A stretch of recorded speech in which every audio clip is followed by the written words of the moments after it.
Welcome to the slop farm. Enjoy the video. You begin by confirming safety. Plug in the unit and test the emergency stop. Make sure the area is clear. Step on, hold the rails, and start at 1.03 km/h so you can feel the belt. This prevents trips. Once done, set incline 0.2 degrees to maintain a gentle grade.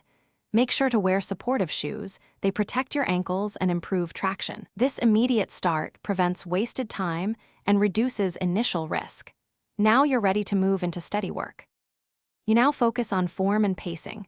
Raise speed by 0.5 km/h every 30 to 60 seconds until you reach your target. This reduces shock to joints.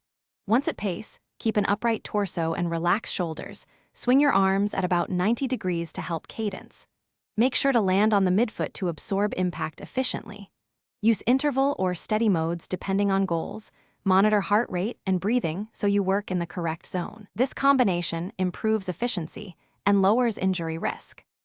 You finish by cooling down.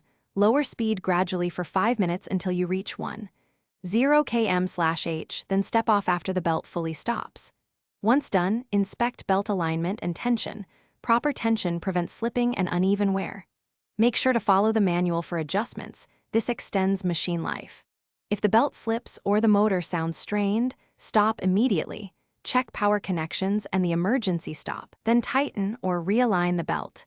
This troubleshooting keeps you safe and the machine reliable. Thanks for watching. Consider subscribing if we helped you today.